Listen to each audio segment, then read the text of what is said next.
You're listening to Reading Between the Lines with your host, Drew Parker. A safety on top of Washington. Self-destruct sequence activated.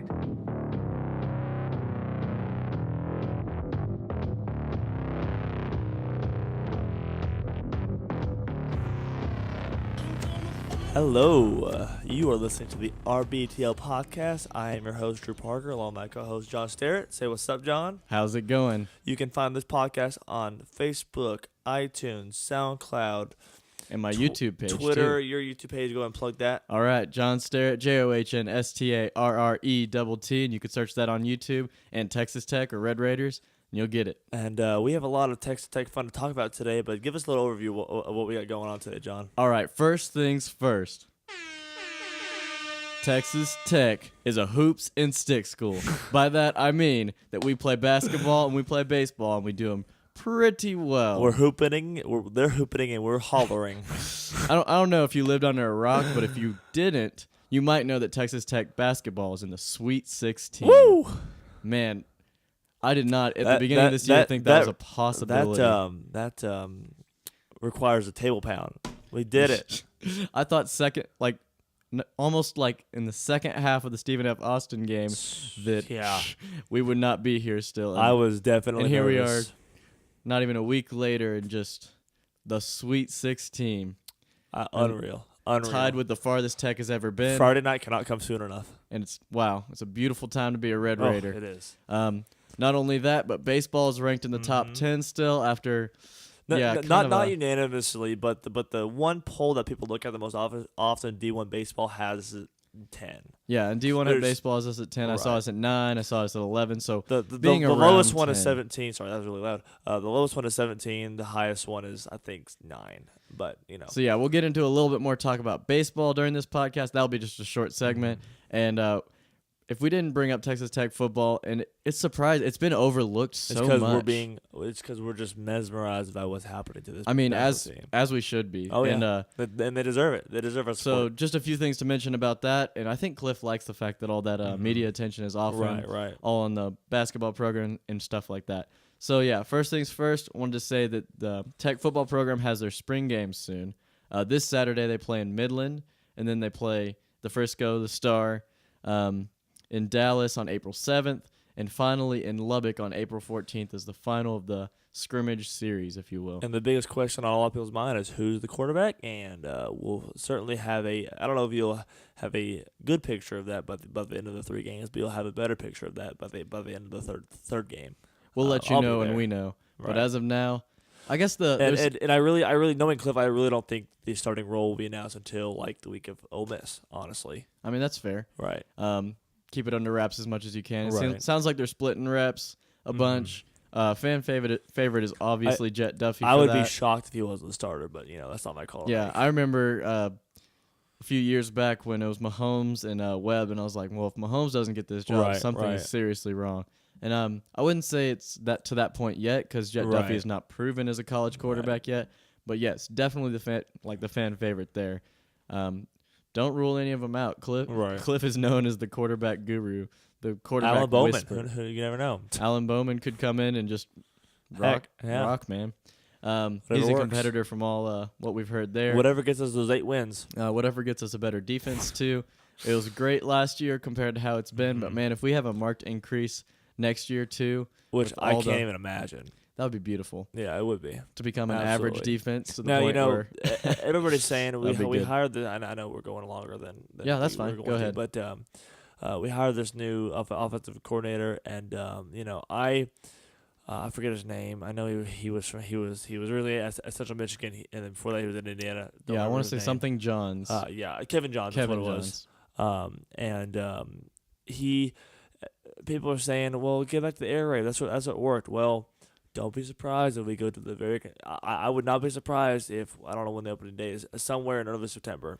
We go to NRG Stadium to play Ole Miss, and I wouldn't be surprised if you saw a very conservative style of offense that rided on our production of the defense. I don't be surprised if Jet Duffy truly is a starter. Don't be surprised if we see a lot of run pass option and read options. Yeah, so this podcast I actually listen to, I can give them a quick shout out. I don't really know me at for it. all, but it's like they call it 2-3 personnel, or 23 personnel. They were originally Come and Take It, and then somebody had that license. So Yeah, they had Come and Talk It. Come and Talk It. and Sorry, then you're right. they changed over to that. Right. I've been listening to them, and that's pretty funny that they have like was it 2 tight ends or 3 tight ends, 2 running backs in the backfield is what the 2-3 personnel is called. Oh, really? Huh. It's basically the opposite of what the air raid at Tech has been, with 5 wide or 4 wide. I would not be surprised, at least for the first game, just to see a very. I mean, and it's going to piss off a lot of students. I promise you that. They'll be like, don't fix what ain't broken. It's like, well, was it really going well? Well, what was broken maybe had to do with our offensive line and the running game. And our getting no engaged. offense to Shivanek, but a less competent quarterback than we're used to. Yeah, I mean, when you have the 10th overall draft pick and a potential franchise guy, you're not going to live up to that. Yeah, they could throw the ball 80 yards like it's nothing. Everybody else looks bad after that. But anyway. But that's our spiel on that, and we just that was off the dome. Right. So. And I apologize. If I sound a little hoarse today, it's because I was in Dallas all weekend cheering on our Red Raiders, so pardon me for a little bit of a pony in my voice. Little pony? A little horse? Yeah. Yeah, that's a pretty good joke. I better pony up, right? Yeah, don't hit the nay-nay. Hey. We've covered all the good jokes now. We can move on. I'm just a little jackass. What can I say? All right, let's jump right into Texas Tech baseball. All right, so the big thing, the Texas Tech Raiders are 17-5 right now on the season. Of course, all 5 of those losses have come as a part of this 8-game road trip against Kentucky, Louisville, and Baylor. Being away from home that long is rough, and all 3 places had inclement weather. We split Kentucky. We lost the series to Kentucky 1-2.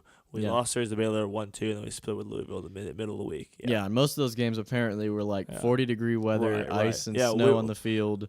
Not the conditions you're going to be playing when it comes to the real time of season whenever it all matters. And everyone freaks out because obviously you leave Lubbock with a 14-0 record, and then you come back 17-5. Obviously there's gonna be a little bit of a shock factor, what is happening, but you couldn't. Baseball's one of those sports where you're gonna have that lull in the season. It's just a matter of when and who it's against. And that's so. I mean, it's 5-game losing streak, and we're still recognized as one of the better teams in the country. We talked about just a minute ago. Tech ranked 10th overall by D1 Baseball, 11th by Baseball America, and 9th on the coaches poll. I mean, being around 10th is definitely not a bad place to be. Not at all. So that's generally what I get out of that. Is that it's fine. Right now in the season, not time to panic. Although the injury to Stephen Gingrey has it's showing a little bit. Davis Martin has lately stepped up. So last year it was Davis Martin. This year it's Stephen Gingrey having trouble. And if it wasn't for our lack of offense, I think it was against. Yeah, we struggled. Baylor. Martin pitched a heck of a Friday night against Baylor. But Baylor had rain delays and all sorts of crazy things too. And the big part of Saturday was the rain delay because we went to the bullpen right before the rain delay, and then right after you got your pitcher warmed up, they delayed it. You can't keep them warm for 2 hours. Right. But speaking of the injury bug, we did get another key injury. Erickson Lanning, one of our other weekend left-handed pitchers, which left-handed pitchers are not a dime a dozen by any means. Yeah, for sure. So they're big for your program. They haven't disclosed what kind of injury it is, but it is some sort of arm injury, and he is out for the season.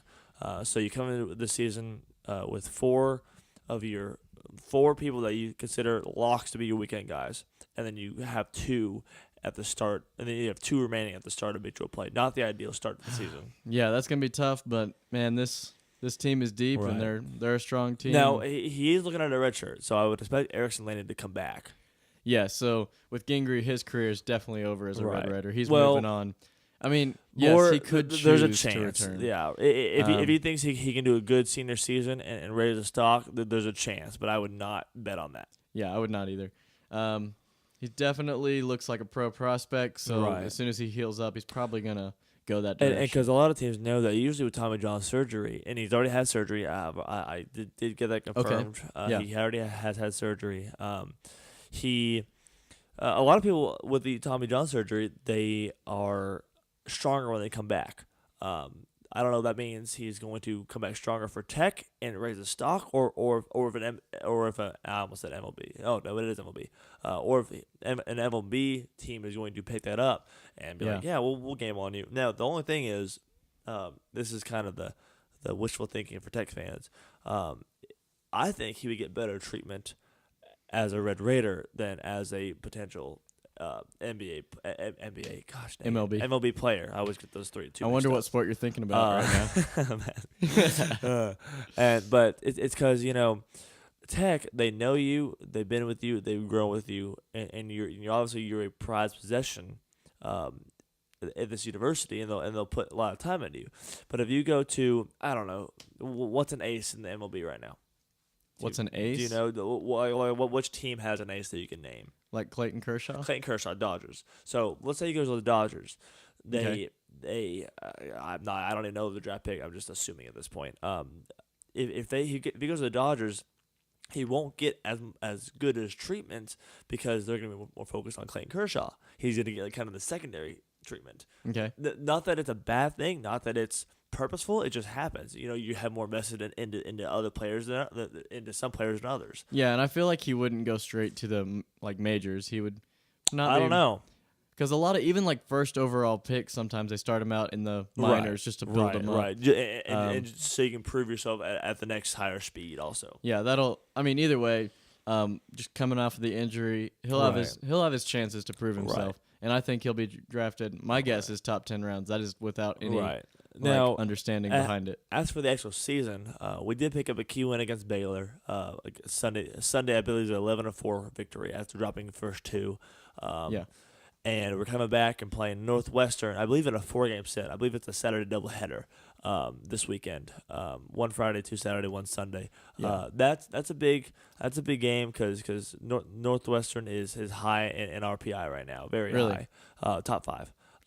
That's incredible. So it was good, and also it's good that we got that last win in Waco, because in terms of your hopes of getting a national seed or your hopes of winning the Big 12, it is much. Now, I'm not saying it's impossible. It's just much harder to do that when you get swept by a inferior team. Getting swept hurts all the time. Right. But man, that game, I was like, we have to win this game on Sunday. And as much as I hate TCU and I want to beat them in everything, if we're second fiddle to them in conference, but we get a national seed and we host a regional, super regional, I'm all for it. Okay. It was kind of the debate that we had with basketball this year. It was like, do you want a conference championship or do you want a big run in the tournament? Yeah. It's do you want the conference crown or do you want to go to Omaha? That kind of in and out. And we've won the conference the last few years. Right. The last couple of years, I guess, technically. Mm-hmm. And so really, Omaha's the hope, and it will always be the hope. Right. And I wouldn't push the panic button yet. It's a long season. The cards are seemingly stacked against us right now. The basketball the basketball gods have certainly turned their fortunes around for us lately after the injury bug that plagued us late down the stretch of the regular season. Now you see baseball suffering from that same thing. So it's just the injury bug was the last podcast we talked about that when the news about Gingrey first came out, all that stuff. It's been a while since then. It's crazy. But I would trust Tim Tyler with my life. I don't even know him, and I say that. So any button he wants to press, even if it seems ridiculous, I'll let him press them. So I wouldn't have hit the panic button yet by any means. Yeah, I mean, he's a trusted coach. Over the past few years, he's made some really good decisions, brought in some really good players. It's pretty incredible. Being at the stage we are, we're recruiting at a high level. So we're picking up national recruits. You talk about Gabe Holt, the freshman. We got him out of Georgia, right? And so. And even our backup hands in the bullpen, who are now going to be getting more time with the Gingrey and Erickson injuries. Yeah. They are they haven't seen competition at this speed yet, but they're still we recruited them high, so we expect them to be able to perform when they're called on. Yeah, and I mean, if basketball wasn't any indication, those minutes gained in your freshman year, they come in real handy. You think about Keenan Evans in his freshman year versus now. Keenan Evans, those hours and those game minutes huge. Keenan Evans was a shell of himself his freshman year. Even 2 years ago. Right. Yeah. And so we are definitely. It's probably time to transition into that. So don't press the panic button. We didn't plan that. Don't press the panic button on baseball. But there's one sport that's more exciting than baseball right now. And let's talk about college basketball. All right, man. College basketball. Since we last talked, the tournament has started. We got our seed. The tournament has started. It's been a wild one. Some rounds went through. There's been some crazy games. Do you have any off the top of your head that we want to talk about to start? Well, I was at both of the Loyola games. The Loyola was also in Loyola Chicago. There we go. That's a tough every team. time I say it, it comes out like But Loyola, Chicago was in the same region as Tech, so I was able to see both of their thrilling games over Miami, which was hilarious to see all the Miami fans that came in, and then later the Tennessee game, which Tennessee showed out. I bet. Loyola's fans were vocal and they were numerous, but yeah, that's Tennessee what I've showed heard. up also. They were loud. So did you see in person that old Loyola Chicago fan, the grandma age? Not within like not close personal range, but like I saw it on the court.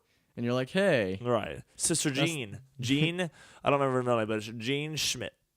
Really? Yeah, that's a very German sounding last name. So, but yeah, it was fun. They got that. They made the buzzer beater against Miami, which was amazing. And then they got a impossible roll on a fadeaway off balance, pull up against Tennessee, which I still don't know how it went in. There were some wild buzzer beaters. There was, and then some game shattering buzzer beaters. This wasn't the first round, but in the second round, we also had Syracuse over Michigan State. Yeah, we 11 also seed, which was another 11 seed. Right. They're both 11s. And then we had Michigan over. Who was it about a buzzer beat over? I don't remember. It was. I remember what it looks like. It was a 14 seed, obviously. Yeah. No, it wasn't because it was the second round. Yes. It was over. Hold on, it'll come to me. Oh, Houston. That's right. Yeah. Because I was like, man, I felt so bad for Houston. I looked up and I was not paying attention. I looked up and I was like, wow, this is a game. And then all of a sudden, wow, wait, what's happening? That was just a 40-foot buzzer beater three. No big deal. Off balance. Right. Oh, off balance. He did like the splits in the air. Yeah. It's a wild finishing shot. Just threw it up there. Looked like it wasn't the best shot, but man, it went in. That's what matters. And then, of course, the buzz of social media for at least 2 days was the UMBC game over Virginia. So history was made. 16-1. 16-1. And I was hanging out with my family at a restaurant, and my dad was like, hey, stop talking to me. I'm watching this game. It was so funny. And it wasn't a last-second shot buzzer beater. It was a drumming 20 points. When you beat the number 1 seed by 20 points, and you're a 20-point underdog. Not just the number 1 seed, number 1 overall seed. And number 1 overall team. Right. What happened there? It was just shell-shock. I was watching Virginia, and I was like, did they forget how to play defense? It's kind of what was happening? It's kind of like the formula that Oklahoma State used against us when we went up to Gallagher-Iva. Which is where OSU plays, if you don't know. Okay. They basically said, hey, we're going to shoot threes, and if we hit them, then you can't stop us. And that's what they did. They were raining threes all night on them. That's what scares me is the teams that got hot against us from three, like them and Iowa State. When in the second half, when you get hot from three, there's nothing you can do. Shout out to Oklahoma State. You're rocking and rolling in the NIT. You should be probably playing in the Sweet 16, but the committee likes Trae Young over you. So sorry about you. Man, yeah, I'm still a little bitter over that because they have. I think remember what we said. The only reason that they would put OU in there is because of Trae Young. If he wasn't on that team, I think they have 5 wins over Sweet 16 teams. In the regular season. So you're saying your case for Oklahoma State should have been in. I hope they win the NIT. That's the only reason why I'm somewhat. I haven't watched any NIT basketball, but I follow Oklahoma State because I want them to do kind of. I've watched. What's the word? Represent. Sanctify? Not sanctify. that's rectify. Yeah, that's there. We go. Same ify word. Make the committee feel bad. Right. Like, what did you do? Vindicate. That's what I was looking for. Vindicate. That's a good word. Vindicate that feeling of man, we deserve to be in the tournament. And if you win the NIT, like you still have to be good to win the NIT. because TCU won it last year. And yeah, it's possible. Yeah. I haven't followed it very closely, but I noticed there's like a 4-quarter system in that. I don't like it. I think it's They very changed the different, rules. odd. I don't change college basketball and NBA. They were toying around with it. I don't know. There's a reason why viewership in the NBA is down and college is not, because college won't toy with their rules. Don't. Yeah. Like, I mean, I get that women's is already that way, but don't toy with the rules for the regular season. Don't do it. Yeah. Don't do it. If it ain't broke, Don't fix it. That was good timing.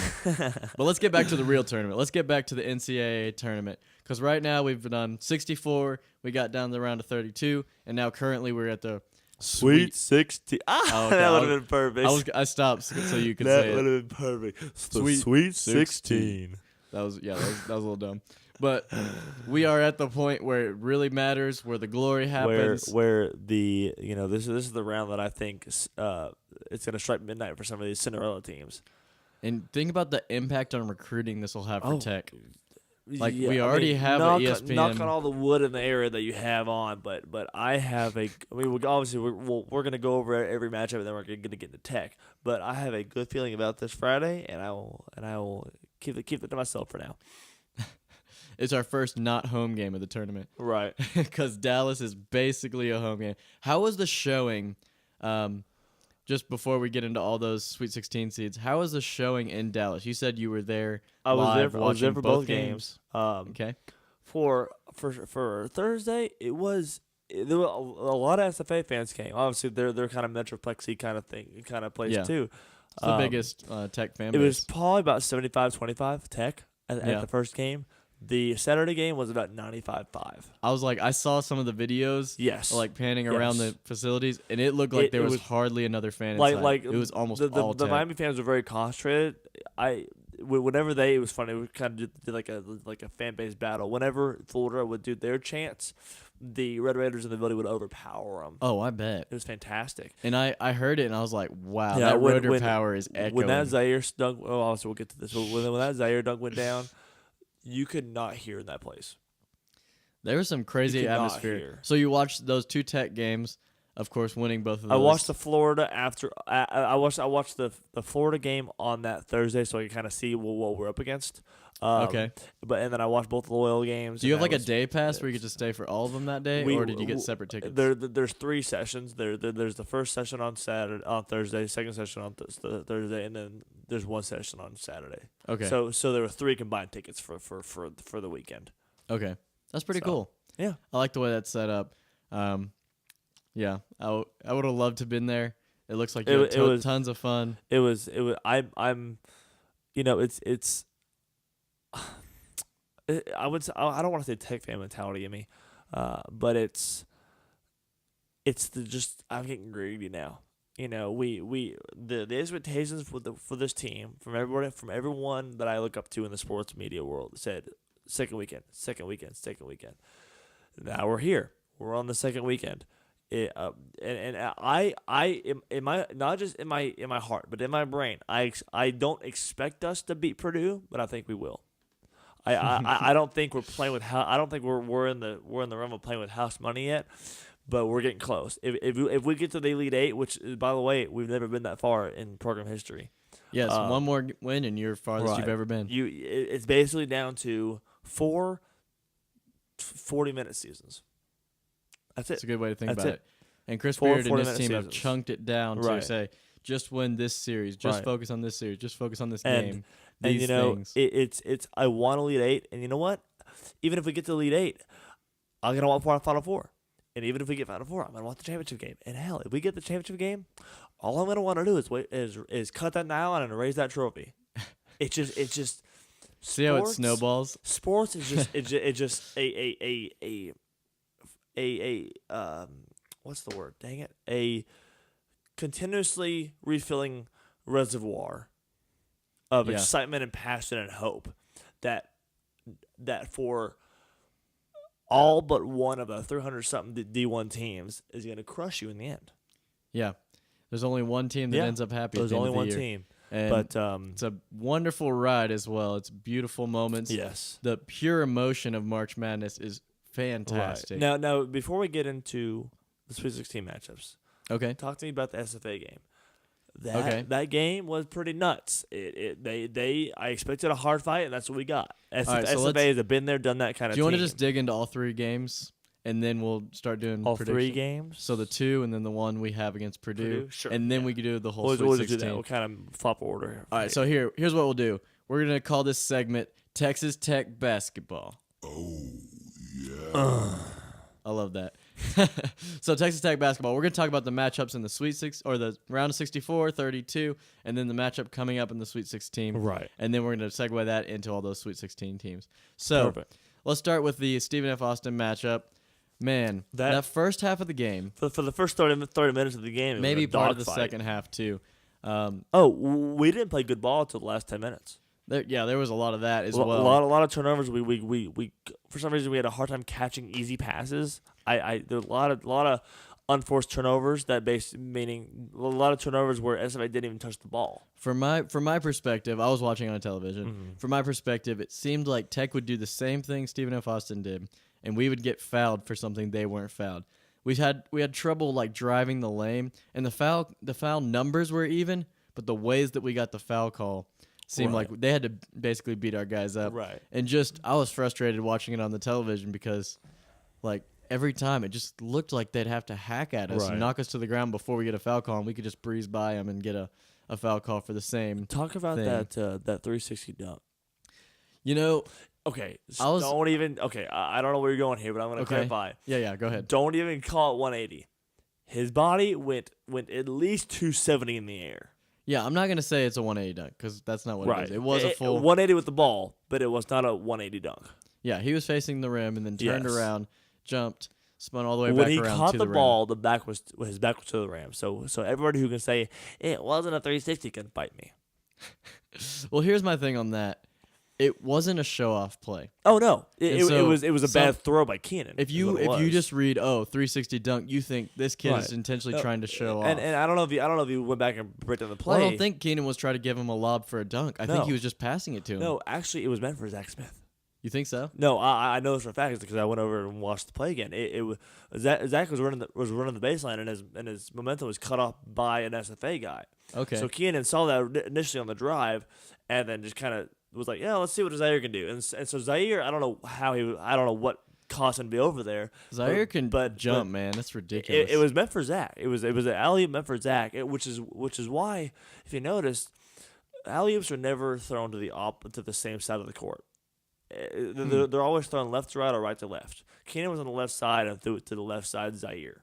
Yeah. So okay, I got you. so it was kind of an awkward position for an alley-oop, which led And to an awkward catch. I really thought he was gonna land and then turn around and then dunk it. right, But like he 'cause often does. Yeah, like he does pretty often. Man, Zaire. First of all, so here's my take on it. I have a hot take for you, but I'll let you go first. Here's my take on it. It's just a beautiful dunk. It was not him trying to show off. It was Oh, not no. him trying to do anything It was extra. It was him catching the ball and finding a way to finish it. I mean, it's just the moment in the game was Right. so important because we needed to, go Right. punch for punch, start wearing Oh, away yeah. at the lead, or I don't remember what point in I the think game I think that that was. still made us down by 4, but that made the crowd go nuts. Yeah, that woke up the crowd, and I think in a Right. way that could be something that could have won us the game. Yeah. Just the fact that we Now- started to have the crowd on our side, Right. the momentum on our side, we're coming back, going for it, and it started to feel like a home game crowd is getting into it. Now I have 2 statements that I Okay. want your response on. First of all, Got some sizzling hot takes? one more win with the Zaire good game and he's drafted. Calling it. If he puts up a performance like Saturday, on Friday he's drafted. That would make him Tech's first one and done. Yeah. Ever. Yeah. And I don't want that. I'm telling you right now, if he puts up a double on or if he puts up a equivalent performance that he had Saturday, And he easily which can. he almost had a triple double on Saturday. I saw one person putting him as high as 11th overall Yeah. in the draft, and I'm like, Because I Oh, mean no. he was 32 going into the Big 12 tournament. I think that if he plays well on Friday, he's not staying. all right, Zaire, if you're listening right now, or someone who knows Zaire personally, convince him to stay another year because we like that guy. And Eric and he Zaire- might do what Zach Smith did, was enter without an agent and come back. Yeah, and take off. But I think But the thing is, if he gets an agent, they're going to say, yes, you're going to get drafted because the NBA looks at your upside. right, They look at your and you know potential. if your name has an age higher than 20 on it, they look down on you. And the fact that he's a freshman, NBA teams go, oh, we can develop him and make him into ours. And his effort is what makes him. Right. I mean, athleticism, Right. obviously, but effort plus athleticism, that's what the NBA Right. thrives on. But bro, you gotta shave that stash. That stash is bad. I am with you on that one. That's my least favorite part about him. The only thing that I don't like about Zaire Smith is his mustache. Every part of his gameplay, Right. I like it. But I'm telling you, if he has a Saturday-esque performance on Friday, he's drafted with the win. It's gonna depend on him. If we get to the Elite Eight and he has a performance like that, he's drafted. Yeah, and then you're thinking into the future, Right. and that's just Now he can be drafted, but it's a matter of his size because you see in the not NBA, you see in the NFL. There we go. okay. When you watch the draft is an offer. If you get drafted, it's an offer. MLB is even more so. You can still decline the offer. Just Okay. because Zaire gets drafted doesn't mean he has to accept the offer. Yeah, so if you get, I don't know if you know the answer to this, but if you get drafted and you say no, do they get to draft someone else?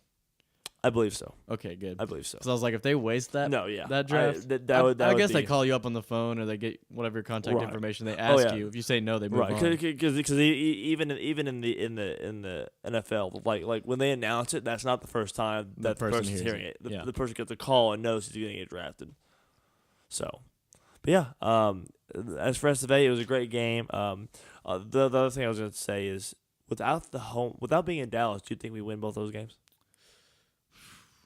Man, I don't know if Stephen F. Austin plays as well as they did if they play somewhere else. I don't think we get by Florida if we don't have Dallas. I think, yes, that was huge. That was the kind of game that before the Florida game, I was like, that is a coin flip.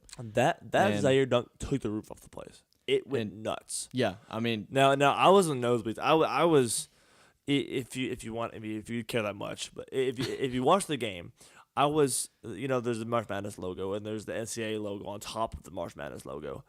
I was on the NCAA logo side, so if you're watching the TV, I was on the left side behind the basket, nosebleed. So I was like nosebleed right behind the left side basket. so like 200 something. 318. Was it really 300? Yeah. That's pretty cool. Which it wasn't a bad seat. It wasn't. I mean, obviously it's Yeah. high, but it wasn't a bad seat. That's pretty cool. But just to be there and say you're right. a part of Oh yeah, potentially history on top of what the history that's Which- already which- been made. yeah. Because I mean, how often is Tech gonna be a 3 seed in Dallas? I mean, I hope it's gonna be I hope it's gonna be a continuing thing. But as of now, we don't know. So, I mean, the last time Tech was in the Sweet 16, we were in grade school. Like literally, Yeah. not in grade school. We were in elementary school. yeah, We were yeah. 05. 05, man. That is, And then it was funny because on Saturday and we're young, but still. and this is my transition to Florida. Just to want you to pick up on that. On Saturday, it was the anniversary of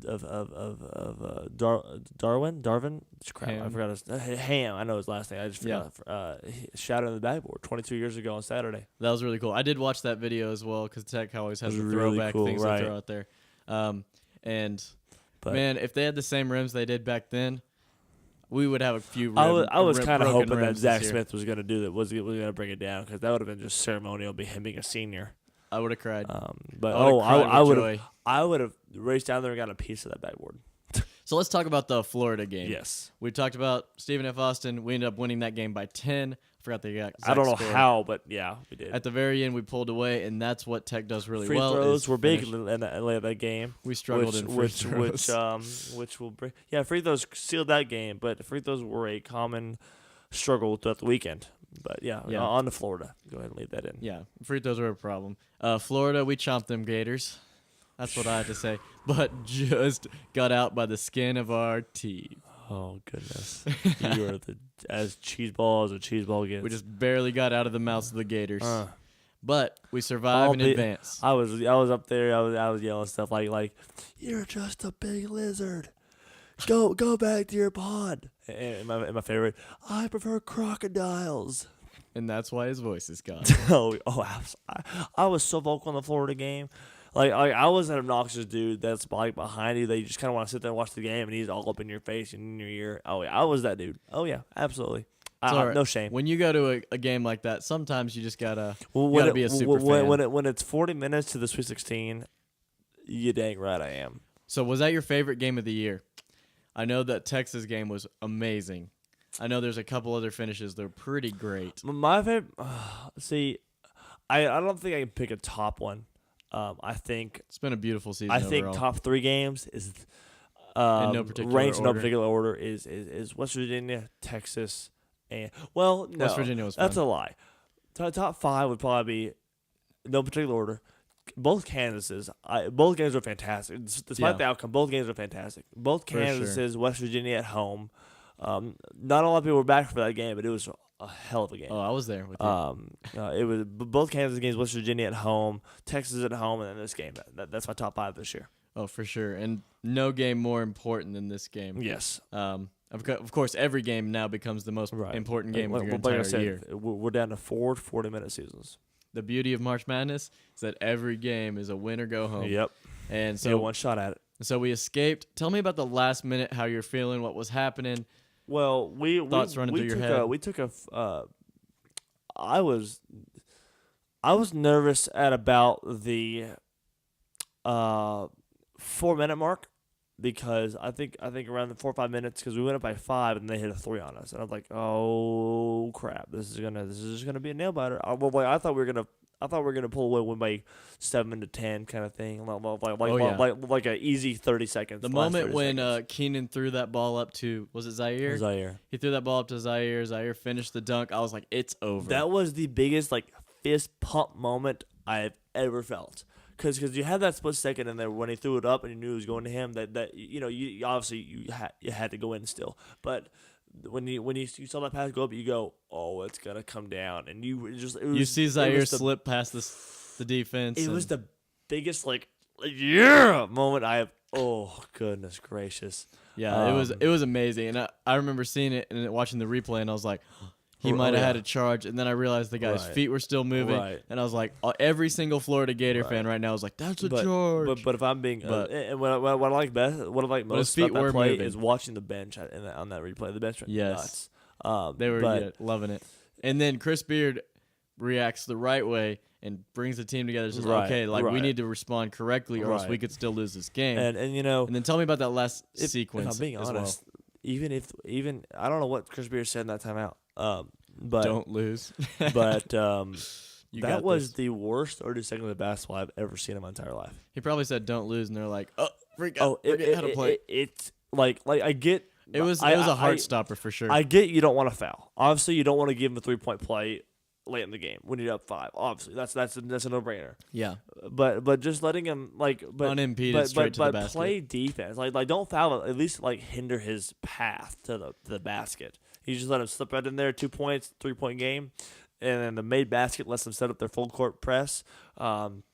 They did the one thing they're never supposed to do: pass to the corner. They corner, did that. trap him. Now Kenan, you can't ask for a better guy to have the ball in his hands. But in the corner is tough and double It was a covered. hell of a trap.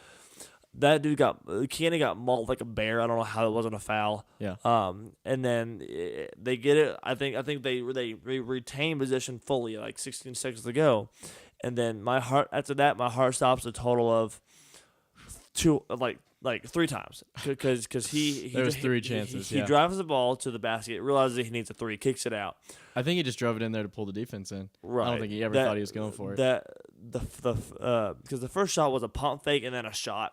So it was a pump fake stopped my heart. The shot stopped my heart, and then the rebound that they got another shot off stopped my heart. And you're like, crap, they have another chance. Right. They have another chance. And for whatever reason, I was standing there, and obviously it was happening at the end that was closer to me. For some reason, I thought we were up 2 at that point. I don't know why I thought that, but I was freaking out. Oh, seriously? So I was freaking out even more. I was like, we're about to lose this game. I did not. I saw 3. I saw we were up 3, and I was like, no, please don't send this to overtime. I don't know how I messed up the numbers in my head, but I thought we were up 2 when that play was going on. So I was freaking out. As you should be if that was the case. The final buzzer went off, and we scored more than them, and it was a great day. I tell you what. Walking through that arena after we won, all the Raider power chants and the hooping and hollering and the high fiving strangers, I was in 7th heaven.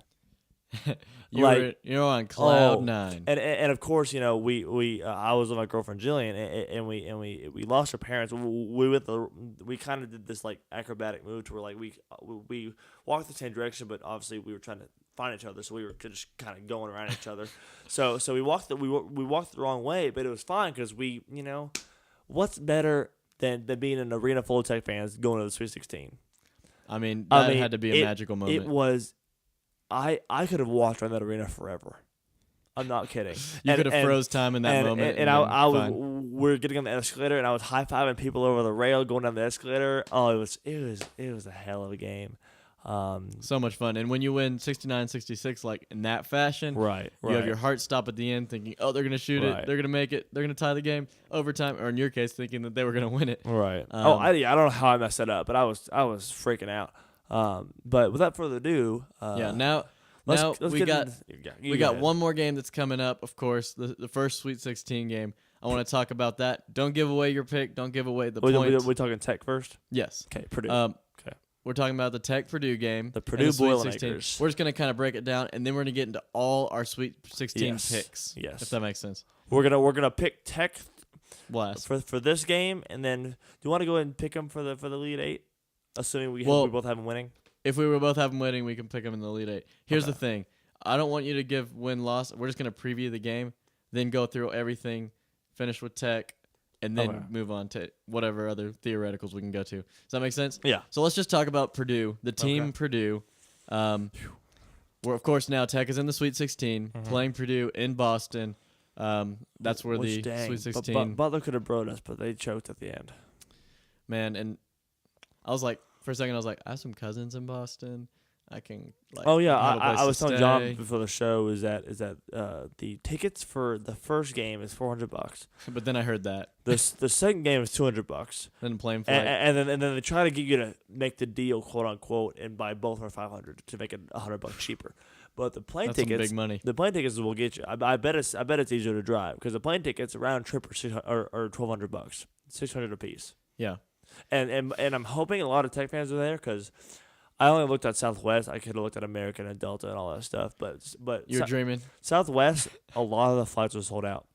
A lot of them were sold out. I honestly think there will be a fair showing of Tech fans. It won't be like Dallas. If you're expecting Dallas, like Dallas. You're sadly mistaken. It will not be Dallas. That's not gonna happen. Because we got West Virginia, who's in the area, Purdue, who's in the area, and Villanova, who's in the area. Yeah, and they're a couple hours away. However, okay, I'll add this. This in our Elite Eight game. Okay, in the Sweet 16, of course, we're facing a 2-seed Purdue. Isaac Haas is the big man that he got injured. I believe it was shoulder, elbow. Fractured his elbow. They said also, I think, injured his shoulder. I'm waiting on them to rule. I think it'll be. You think he's going to be ruled out? Because there was some rumors that he would still have a potential of playing. Which I don't think to he'll me be ruled out. Ridiculous. I don't think he'll be ruled out. I think it'll be very limited minutes. Game time decision. I'm thinking it'll be under 10 minutes because they currently, and this is not a joke, they currently have the Purdue engineering staff working on a brace that is NCAA approved that can help them out. That's crazy. Have you heard about that? I've heard something about it. I didn't know it was the engineering staff. He had a brace on for the Butler game, which was Sunday, but something about it was there were some elements in it that were too bulky and could hurt somebody if you elbowed him. Could have injured other players, so that he couldn't play because his brace that he was wearing was unapproved by the NCAA. But the engineering staff is currently working on a brace that is NCAA approved that he can play with. But in my opinion, he won't be ruled out, but he'll be very limited minutes because I'll tell you what, because he fractured his right elbow. Do you know how he did it or? He did it trying to get a rebound, and he fell directly on it. Directly on it. That's gotta hurt. And I'm about to sneeze. Pardon me, but I'm going to talk through it.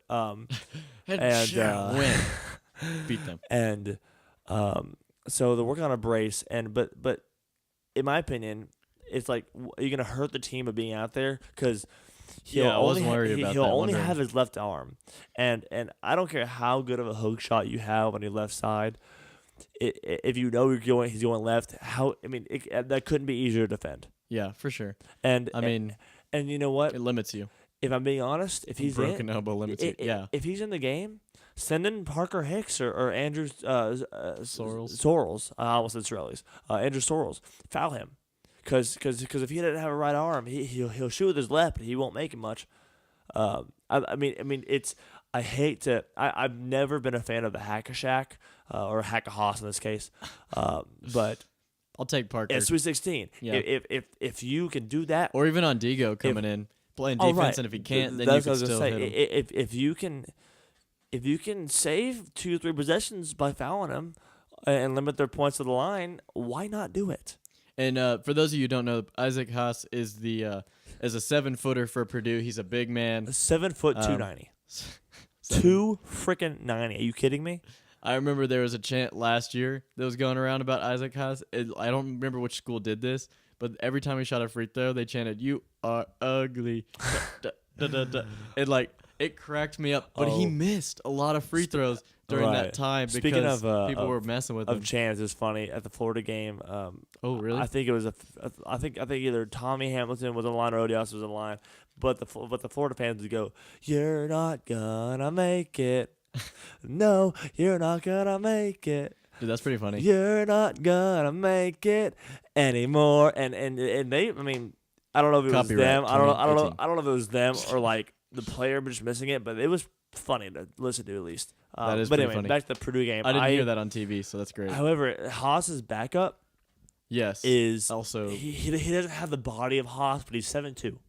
he's also a 7-footer. And I did want to mention that. His name is Matt, I want to say Harms. Harms, yeah. So Harms. I don't know what's up with the double A's in Purdue, but yeah. All those really German sounding last names. We had but Isaac Haas, and then we have Matt Harms, and apparently he's known for his hair. Just yes. Oh, and he it's has an disgusting. obsession. I don't An see obsession with fixing it. He just always like how playing is with his that hair. not distracting when you're playing basketball at elite level? Like it falls in his face, and he keeps fixing it. So- So I was thinking, here's what we should do about that. We should set an under/over on how many times he fixes his hair on live TV. Like 20. live TV, Yeah, just ones we can count. 5.5. Because if we watch this game together at your place, 5.5. 5.5. I'm gonna go hard over. I'm gonna go under on live TV. If you're talking live TV, I'd go under. If you're talking just times he does it, I'd go over. Okay, 5.5. dude. Did you see there was a? I'm going over. You're going under. Yeah. Okay, I'm just typing that in so I can have it. That's a good over. It was just a really funny one to me. Anyway, the point is he also seems to be somewhat of a force inside that Tech will need to overcome. And one of our weaknesses, I believe, is the large man on the inside making some easy shots. Because Hamilton is our biggest guy, and he is 6'10". Yeah, 6'10" or 6'11". So no matter what, we're going to be undersized. Fortunately for Tech. That's undersized. That's crazy, dude. Right. 6'11" or 6'10's Now, undersized. I would prefer Hamilton to be on him because Odiase is small compared to him. But Hamilton may not have the trust in me that Odiase does, but Hamilton has the body. Odiase has body but no height. Hamilton has body and height. And both of them struggle finishing inside, but Right. Hamilton at least has that outside shot. Right. And by the way, Hamilton eclipsed 1,000 points on his college career with the last game as well. Let's have some fun with this. Let's do a over/under on the minutes Haas plays. Okay. Let's set it at 11.5. Okay, I'd say under. I'm with you. Okay. I'm gonna say under. Okay, then let's make it more interesting. Let's go 7.5. 7.5. Where are you going? I'd probably still go under. I'm gonna go over. I don't know. One. I don't know if he plays at all. If he does play, Because remember, for him to play, they have to A, have a brace, and B, have a brace that the NCAA approves. so we're gonna have to figure out which one is more number of hair times Matt Harms fixes his hair, or number of minutes Isaac Haas plays. Because really riveting stuff. But Golly. the good thing about with this Purdue matchup is that obviously we have a good defense, and it's explosive offense against good defense. So it's just strength against strength, immovable force against impenetrable object. I probably butchered that, but I mean, that sounds right. I don't know. right. But, I'm not gonna pretend to know that phrase. The good thing about Tech, or the good thing for Tech, is that besides Haas and Harms, whichever one plays, they kind of go small ball around him. Like, I mean, they have the law firm of Edwards and Edwards on their side.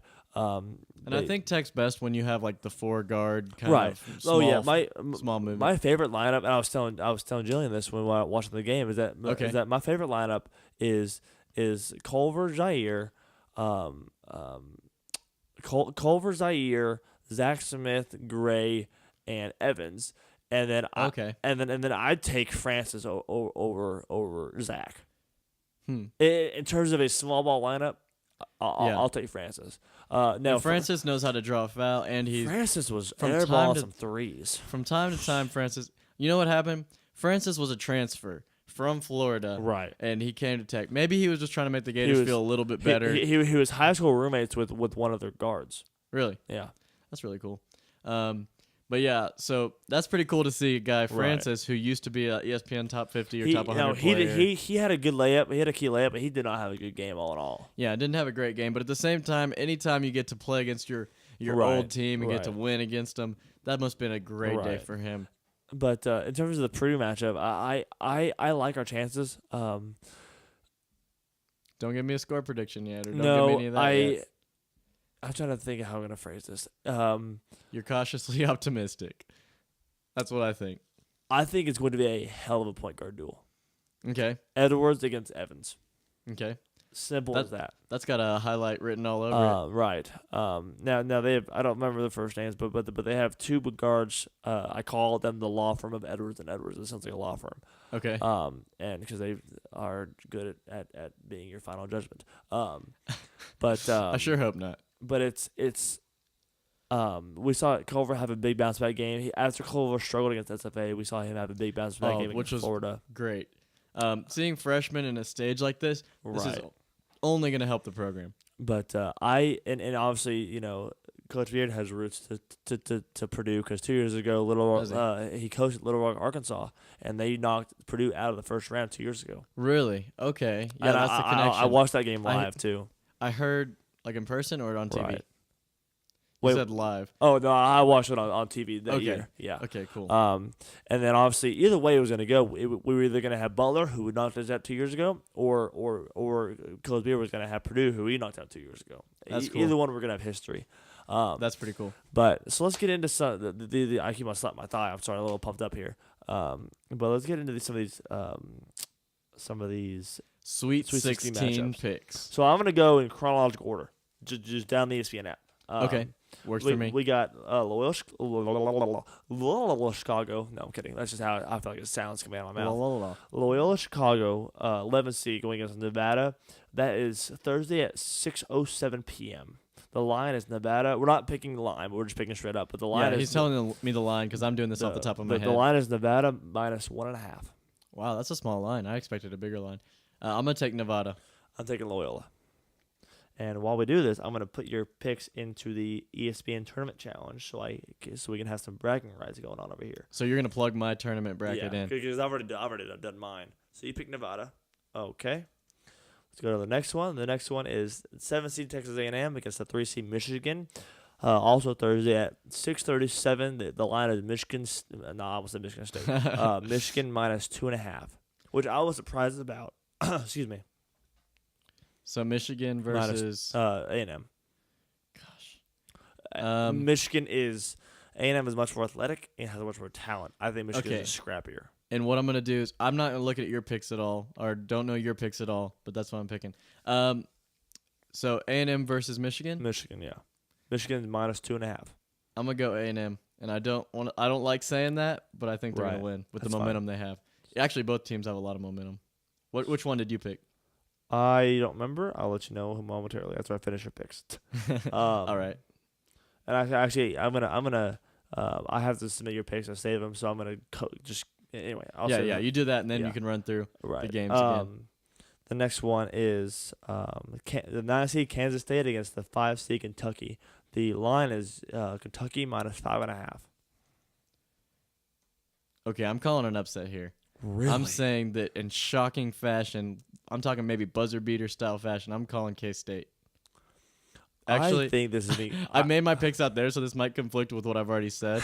But I have my picks out there, and that's completely separate. But this is for the podcast. I think this is going to be an absolute tail whooping by Kentucky.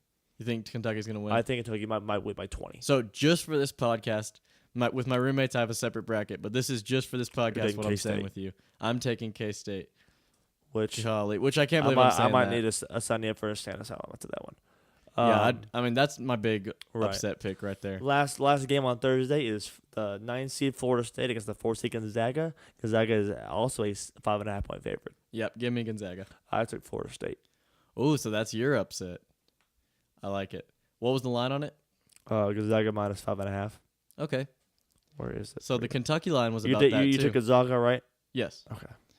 Cool. Zags. Alrighty. Now moving on to Friday, which is game day for our Red Raiders. We'll get to that in a minute. We got the first game of the day is at 6:07 on Friday the 23rd. Clemson, the 5 seed against Kansas, the 1 seed. Yep, I'm taking Kansas. Yep, I find it hard to pick against this. Okay. Okay, I'm trying to type all these in. Pardon my dead air while I try to navigate my different screens. You took Gonzaga. No, you took I took Florida State. Florida State on the last one. Next one is the 5 seed West Virginia against the 1 seed Villanova, which the winner of this goes on to play us in a potential Elite 8 matchup. Man, my heart wants West Virginia to win, but Villanova is a 5.5 point favorite. Yeah, I'm taking Nova. I'm taking Nova as well. They have the most efficient offense in the country. They're probably the unofficial official best team left in Which, the tournament. I Which is mean, crazy that yeah. 2 of the top 4 are already gone. In I the mean, Sweet Villanova 16. has the most efficient offense I've ever seen. Yeah, they're pretty good. My phone is being slow. Pardon my. Okay, So there we give go. me It Nova, and you said responded. Nova too? Yes. The second to last game. Actually, I'm sorry. I wouldn't got out of chronological. I apologize. But anyway, Yeah. the next game is Syracuse against Duke, 11 seed against 2 seed. Duke is an 11-point favorite, Yeah, which I'm not surprised about, but we'll see. I can't go against the Blue Devils in this one. You know, I was saying all week that Syracuse tends to play mediocre in this season, but when it comes to the tournament, they show up, which hence we've seen that they showed up and they got all the way to this. Oh yeah, we've seen a lot of good Good runs. good, made. a lot of unprecedented Syracuse runs, but I can't pick against Grayson Allen and Coach K. I gotta take Duke. Okay. Whoa! Stop that. I'm pissed. It's fine. Whatever. Technical difficulties. And on the last game of the Sweet 16 is the final matchup of the day, at 9 o'clock. Late night, boys. Purdue is a 1.5 point favorite. Number 3 seed Texas Tech against the number 2 seed Purdue. Okay, so with this one, let's talk not only about who we think is going to win, but our score prediction. Alrighty. So for this one, let's talk about score prediction. Let's clear the air and say who we want to pick. I think it's unanimous. Okay, so this is the last one of the Sweet 16 in the whole bracket. 3, 2, 1. Texas Tech. Yes, sir. Cool. I thought we were going the whole name.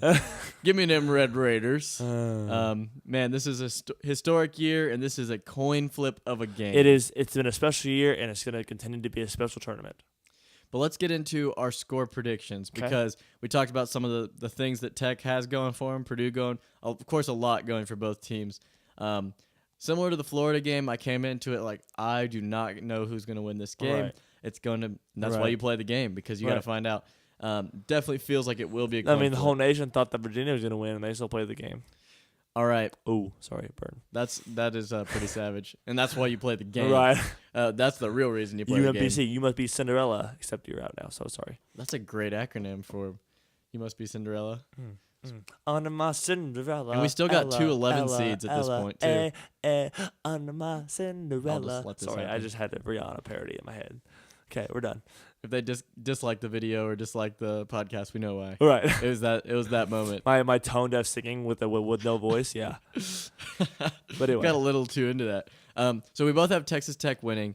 The line's 1.5 to Purdue. Gosh, do you want my score prediction Well, first? we already know we already picked our Tech to win, so let's Yes. just roll it. Okay, here's my pick, or here's my score prediction for the Tech Purdue game. I say 71-68 with Tech winning.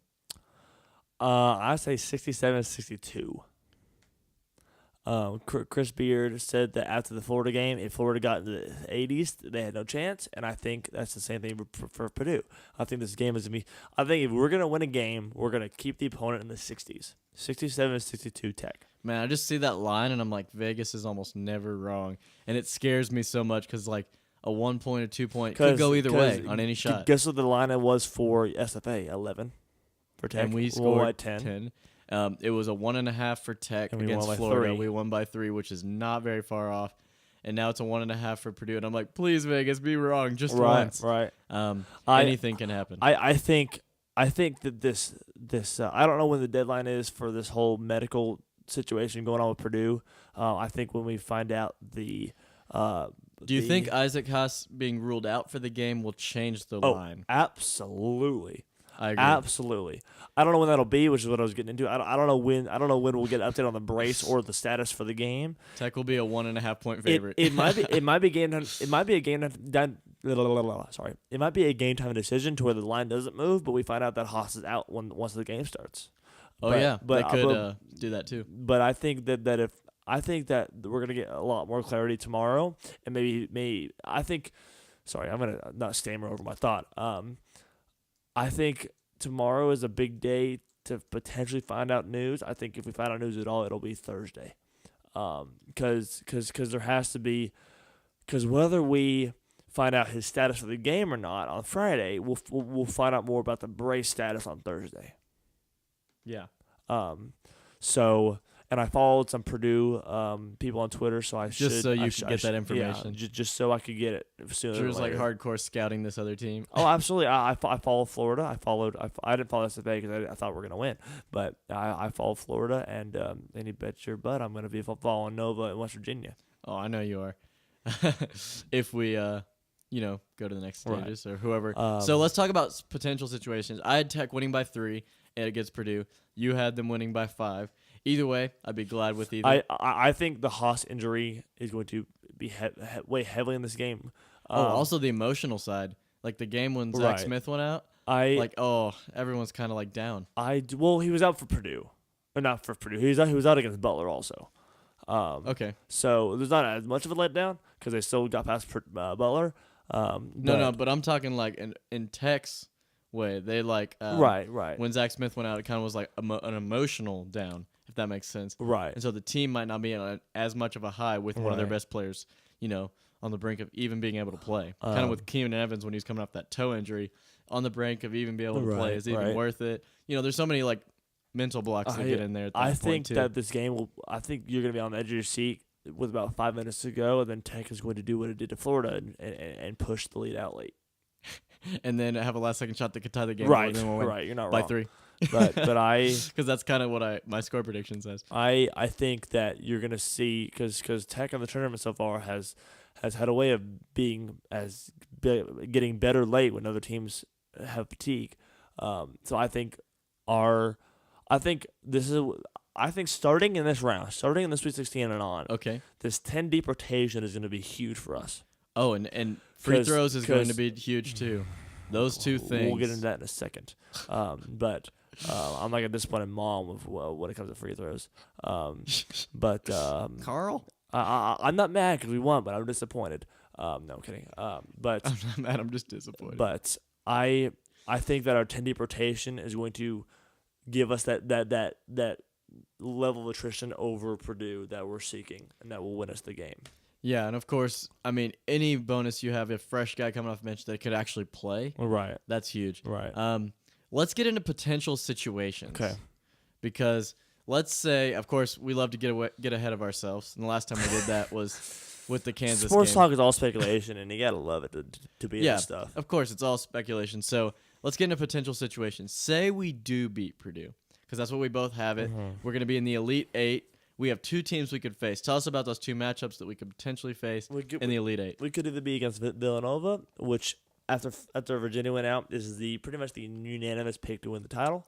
The best remaining team, theoretically. Or press Virginia, as ESPN says, and I hate when they say it, but West Virginia, the Mountaineers, them old hillbillies that like to drink moonshine and burn their couches. Wow, that was very insightful. Sorry, that was rude. Can you tell that Drew doesn't love West Virginia too much? They're just punks. Wesley Harris can go punch his mom like he punched our fan. And we should like bleep this out. And I forget his first name, but Kanate, he's a hard guy to like. He's a tough hell of dude. an athlete. He's a hell of a shot blocker. He's as emotional of a guy as you'll find in college basketball. Hey, he's the guy I ran by and he almost was really angry after the game. It's so hard to like him. Unless you're a West Virginia fan. He just has a smug personality. Yeah, I think he's all that. Oh gosh. Which I guess you get a lot of in basketball. But when you're playing at the college level in the Sweet 16, you can kind of be smug because you know you're good. But So that brings me to my question that I wanted to ask: who would you rather face? Would you rather face West Virginia or would you rather face Villanova? Because you can make an argument that either one could be better. My answer is gonna shock you. Okay. I'd rather play Butler. No, I'm kidding. I'd rather play Nova. Which wow. probably comes as a shock to you as well. That is shocking. Because listen to me, there's no hiding it. We went 1-2 against West Virginia this year. West Virginia, let me say that clearly. And now obviously we beat them the first time. We were shorthanded the second time, and then we shot ourselves in the foot the third time because we didn't make free throws, which had continued to be a theme in the tournament so far. But so I don't want to go 1-3 against West Virginia this year. Yeah, and that would just be really painful. That would almost I would almost be more painful than just losing. I think my best remaining bracket has West Virginia winning it all, which I didn't look at. You're disgusting. Which I didn't look at what that actually meant. Leave. Drop the mic and go. No, I'm kidding.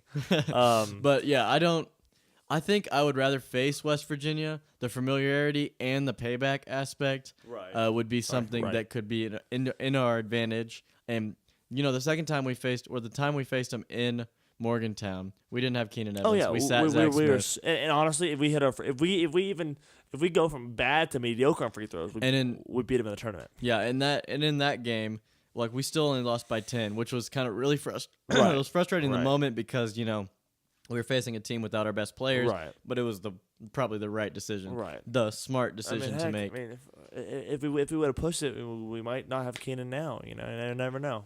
But in terms of logistical stuff, like the matchups, obviously I don't want to lose to West Virginia 3 times in a season. Okay. And also, in my opinion, obviously I'm a homer, no doubt about that. But in my opinion, there is no better coach for a quick turnaround than Coach Beard. And great motivator too. And Nova will bring a different opponent. Because people say, but you know how to, you know West Virginia a lot. You know them well. You'd be able to stop them. Well, they know you too. They and their fans will probably be there in Boston. We've played them the same amount of times that they played us. Kind of that thing. It's mutual understanding of each other. Nova brings a different opponent. That brings its struggles. But I will take Chris Beard over anybody in the country to prepare for a new opponent in 2 days. Yeah, I mean what he's done so far with that has been incredible. And as for West Virginia, they're going to be through the ringer the next few days. As we all know, they went to San Diego for their first region, which is cross country, by the way. And then they played the last game of the round of 32 Sunday night. They had to fly back to West Virginia. They didn't get back to West Virginia till early this morning. And then they had to fly back out tomorrow to go to Boston or bus. I don't know how close. I don't know if they're close enough for a bus. But anyway, so they went cross country. Played Friday and late Sunday. Went back to Morgantown. Got back Tuesday morning. Then they had to, and then they had to leave again Wednesday to go to Boston. So they're gonna just be frazzled and razzled and dazzled and all that stuff, and I expect them, and then you got to turn around and play Villanova in the next round, like one of them. That's a hell of a sequence. That's a rude awakening for them. It's like that's rough for anyone, right? It's like you get Boston and you're playing closer to your hometown, but hey, go play Nova, cupcake, okay. Yeah. And I looked it up because that's what I was doing just a second ago. I was looking up the distance from Morgantown to Boston is like 9 hours and 30 minutes. Driving. Okay. So that's they're probably flying then. For the team, but I'm thinking fans. Oh, They could right. make it in about the same time it takes us to drive, I don't know, from Lubbock to Houston and then a little bit more. Right. Another hour or two. You're Right. probably still in the corner of Texas. But that's like a manageable drive. If you were in the Sweet 16 and you could get tickets, that's a manageable drive. 9 hours. So there's pros and cons of both. Villanova is a fresh opponent that you never played before, but I trust Coach Beard in his preparation process. West Virginia, you play them before, and you're both very familiar with them, but I don't want to lose them 3 times, and the thought of them bouncing us in the Elite Eight for the third time, beating us the third time this year, sickens me. And but the pro to them is that they will have played Villanova after their crazy week of travel, and then turn out to play Tech. So part of me says that they're gonna be a little worn out. Yeah, I don't know how Villanova's style is to the point where I can tell you how they wear you out. Right. But in terms of, now I almost want to change my answer and tell you West Virginia. no, but there's cases for both. You can Oh make. yeah, there's I feel like there's more cons to West Virginia, but there's definitely pros to both. And another thing I just looked up as Villanova, assuming Villanova, Pennsylvania, from there to Boston is a 5-hour drive. So that's the equivalent of coming from Lubbock to Dallas. Right, and then obviously Purdue's in Indiana. And yeah, and Purdue's in Indiana. So like, gosh, man, those are all like drivable. I feel like Nova fans are gonna dominate. Oh yeah, Purdue fans are gonna I dominate. I don't know if the committee did this. You're going on the but, road, right? But it is basically like, and don't look now, but a lot of the flights were sold out. So you never. So I think you're gonna have a pretty good tech contingent. You'll hear 'em. Contingency still. I don't know if that's the right word to use. You'll but see okay. quite a bunch of tech. Right. A lot of students. But it's kind of like you get 2 home games in Dallas, and then you go to Boston. Good luck. I don't know if that's purposeful, but Almost like a home and away feel. right. Which is terrifying. So let's. So I would probably want West Virginia out of those two. We talked about that. In terms of predictions, who do you think's going to win between West Virginia and Villanova? I don't even remember what I put on that other bracket. I have Nova. I put Nova winning too. Okay. Yeah. So now, what are your thoughts on the Nova Tech matchup? Okay, so that would be Elite 8. Nova Tech, For the right to go to San Antonio for the Final Four. man, which is the dream, man. You're Yes. back in Texas for the Yes. Final Four. Still a long drive from What? Lubbock, but you're in Texas. What? I mean, it's like 6 hours, 7 hours at the most. Oh, really? I thought it was longer than that. Okay. Probably 6 from Lubbock to Oh, you're right. It is more north. San Antonio. You're right. Yeah, north of Austin.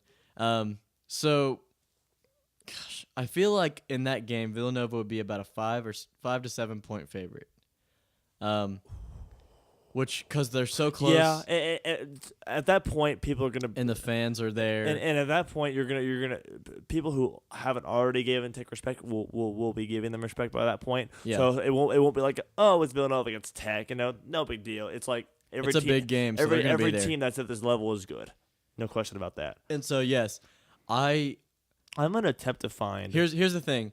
I have to watch the Purdue game before I can Right, tell you right. who I believe is going to win, and I have to watch the West Virginia game to tell you who I think is going to win between Villanova and Tech if that becomes a situation. And the reason we're moving on to the Elite Eight is because there's no way we're going to do a podcast in between the Sweet 16 and the Elite Eight. Maybe not one at all if we were to lose against Purdue. So we could have a recap. I have a clip of Jay Williams of ESPN, who was the T-shirt picker, if you will, at the game day in Lubbock. He obviously picked Tech to beat Kansas. We didn't end up doing that, but this we'll see if it works. Yeah, pardon our finicky technology. We're gonna make sure. I'm gonna first of all, I hope I don't blast your ears off. Let me just see how this. Is my phone really gonna freeze up now? Are you kidding me? Yeah, it did, didn't it? Okay, here we go. Reset. It's gonna be that. Hey Max, I'll tell you one thing. Texas Tech. Okay, that's good volume. So this is, I forget what day this was. I think, Copyright 2018. but this is what Jay Williams said about Tech after Saturday. So we were already in the Sweet 16. Take a listen. Okay. Hey Max, I'll tell you one thing. Texas Tech can beat Villanova. And That'd be awesome awesome. That'd be Wow. awesome. Okay, so wait, I hear you on that. I mean, now granted, it'd be a breath of fresh air for people, but if Texas Tech beats Villanova, and then we say Clemson beats KU, and then Clemson beats Duke, your Final Four potentially. Say UK doesn't get by. Don't say say it could this. be K-State or Nevada versus Texas A&M versus, you talk about the team I said that could beat Villanova, when you think about Texas Tech, and then you have Clemson. Are you but that's unlikely, Jay. That's unlikely. Are you going to want to watch? But take two of those teams out and replace them with blue chip teams. It's with different. this tournament, it's not unlikely. Unlikely is likely in this tournament. Woo! Oh, that was savage. Drop the mic. Sorry, I just probably blew your ears off again. Sorry, but guys. so Jay Williams, I'll give him love. He took Tech early and he's taking Tech late. Yeah, it's good not to flip the script on him. He doesn't say they're gonna win. He said they can win. And that's true at this point. There are a bunch of teams that could take the cake. In my opinion, granted, we only have a 2-game trend, but in my opinion, we have not played a complete game in this tournament yet. Florida was amazing, but that was not a complete game by any means. It wasn't the best game we played all year. And so that's what you need. You need to start putting together the best game. This to game, win. this team at the peak level, is a Final Four team. Yes. At least a Final Four team. I'm not saying they're going to go there. I'm not saying they're going to go there, but I'm saying in my heart, at their potential, this team is a Final Four team. The facts are unchecked and the opinions are unbiased. Just kidding. They're very biased. We love Tech so much. And I love this last line. The unexpected in this tournament is expected. Yeah, if a 16 seed can beat a 1 seed, anything can happen. Oh, I'm loving it. I was already a basketball junkie going into the season, and the fact that your team's in it, you cling to every bit of content you can. Oh yeah, every bit of content. I can't tell you how many times today I've opened up Twitter. I check my phone like a junkie, man. Oh yeah, it's ridiculous, and you set alerts to every game just because you want to know the final, and it's fun when your team's in it. This is a beautiful program. This Chris Beard is, I don't even know. I don't have a word to describe him. I'm speechless. This has been a magical every year. interview makes me like Chris Beard more and more. Yes, and it's kind of like this honeymoon phase with the coach. And you know what? I went to Whataburger after the Florida game and got. I saw this picture. We got this number 16 table tent. Yeah, Sweet 16, baby. If this isn't meant to be, I don't know what is. It's a sign. Now I'll reassess my predictions if we beat Purdue. Yes. But this year has been special, and I see no reason why it can't continue to be special. Yeah. And there's no reason not to think that we can't win. Right. Not to think that we can't win. Double negative. We can win. Right. It's very possible. And so that's as far as we're going to go, right? We're not going to go into Final Four possibilities because there's so many variables at this point. I need to make my second chance brackets. Now we're gonna come back to this next week after the Final Four set. Hopefully Tech's in it, but regardless of whether Tech's in it or not, we'll be back for the podcast next week for the Final Four. So very cool. But you got anything else for me, John? Man, I'm ready, dog. I'm ready. It's. I was telling best John time today, of year for a basketball fan. I was telling John today that Tuesdays or today specifically, today's been kind of groggy for me, because Thursday, Friday, Saturday, Sunday, you have the best 4 days in the sports calendar year. No question about that. I don't give a poop about what all these NFL people say about the Super Bowl. Give me these 4 days every day of the year, and I'll be happy. So you had yesterday where it was all of the local sports talk recap of the weekend. Yeah, Mondays are a great day because you get to hear, regardless of whether you lost and you're sad or you're happy. Mondays are fun because you get to talk and speculate about what's to come. Okay, Tuesdays is just the day that you're like, well, especially in this situation to where there's no midweek game like there is in the regular season. There's nothing to go off of. You're just waiting for the next thing to happen. Yeah, I mean, we can root for Oklahoma State and NIT, but really the big dance. And tomorrow's gonna drag on because tomorrow I have 3 classes. They're not till 1:00. I'm done at 4. So tomorrow is kind of like another just get through it kind of day. Thursday you have more basketball, which kind of helps medicate your midweek depression. But I'm gonna be rooting my ass off for Loyola. Pardon my language, but I don't care. Man, and that's a fun team to root for. And it's gonna be and then come Friday, I'm just like jittery with excitement because it's gonna be a long day because we're gonna be up till 11:00, and if we win, I'll be up till like 2 a.m. I won't be able to go to bed. For I already told people hours. if we win on Friday, I'm running around the block with my shirt off. All right, at least that's it. Only your shirt off. It's galvanizing this community. Yeah, people. There was a buzz. It was kind of like the Kansas game. Yes, we lost, and you don't really want to think about that because we lost and yada yada man, yada. this program's real. You know the what could be of that game, but that Friday for that game, people are camping out for game day and whatnot.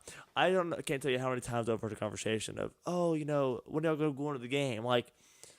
We're a freaking basketball school, dog. Soak it every minute. It. Yeah. And I don't care if this season lasts 40 minutes and we lose on Friday, or if it lasts, what's 40 times 4? 240. 240. I don't care if this season. Sorry, Wait. quick math is not my. Nope, 160. Forte. There we go. That'd be 6. So I don't care if this season lasts 40 more minutes and we lose on Friday, or if this lasts 160 minutes and we're the freaking champion or losing to the champion. Well, I care, but either way. What a season. You better enjoy this, however much run is left. Because next season, we have no Gray, no Evans, no Smith, no Hamilton, and no Stevenson. Hey, man, don't go there yet. I know. I'm just saying.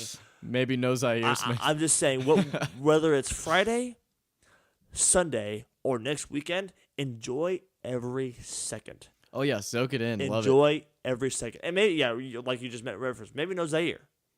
Enjoy every second of this because you don't know when it's going to be back. Soak it in. Talk to all your friends who don't have Sweet 16 teams now. Which is why I'm saying if we ended up going to the Final Four in San Antonio, anything can happen then. I'm going to exhaust every resource that I can to get there. Yeah. I don't care if it's Easter weekend. I will celebrate the return of Christ with a win. Simple as that. And then the return of Zaire. God, I just went on a rant, and I feel great right now. But it's a beautiful time to be a Tech fan, and to be passionate for your school is really, really great at this time of year. And to be in it for the first time since I believe 2005, it's a beautiful time, and I'm loving our coach more every day. Win Friday in your uncharted waters. Okay, random question before we close out. Okay. Should Chris Beard grow a beard?